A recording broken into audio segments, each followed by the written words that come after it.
and mortgage lenders have behaved abominably here.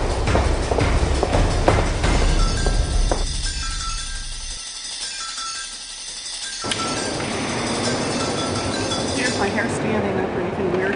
No, you're looking good. It seems to me, far too often, women are the people who just do the job that needs to be done. Women? Yes. There really is an element, at least in this crisis, about how, the old boys club brought us not just to the brink of ruin, but beyond that, and how they still want to play the same way. And somebody's got to say no. Over this one?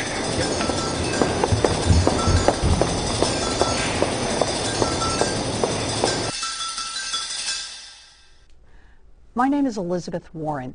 In my real life, I'm a law professor. I teach contracts, commercial law, and bankruptcy, money courses, at Harvard Law School. 2 weeks ago, I became the chair of the Congressional Oversight Panel, established to check out how $700 billion of your money is spent in Washington.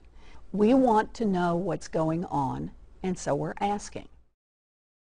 Let's do it. Thank you. Thank you. Thank you. Mr. Secretary, thank you very much for appearing.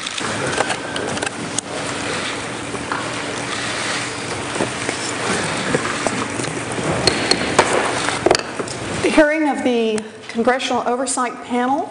We welcome you here today, Mr. Secretary. We appreciate your being here and appreciate your commitment to coming every quarter.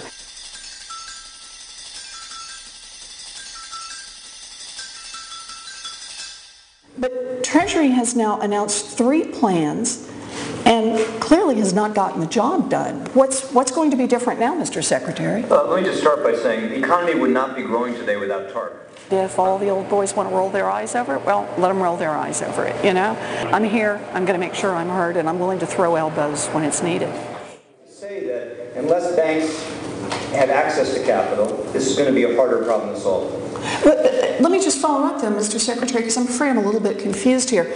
You were talking about small banks. The United States around the world would have been invulnerable to that collapse. I'm losing the logic here, Mr. Secretary. But we can't force them to come. So your statement here today is the reason we're having a problem with small business lending is that you're making the money available to the small banks and they just won't come pick it up? That is one of the problems. It is absolutely... We did not step in and back up all of the counterparties, all of the trades. We picked AIG and AIG alone. And we moved in and backed up 100 cents on the dollar repayments.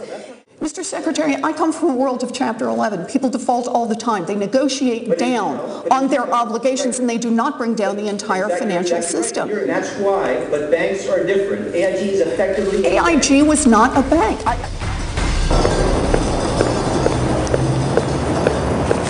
This is new. This has pieces to it I've never done before. Here we are in the middle of a financial crisis. The market is broken. We have a system where very large and powerful financial institutions systematically take advantage of hardworking American families. The role of government is just to level that playing field a little bit. And the financial institutions are fighting that tooth and nail. They're willing to spend hundreds of millions of dollars to block that kind of legislation. And I'll just tell you, I find that deeply and profoundly shocking. Maybe I shouldn't, but I do.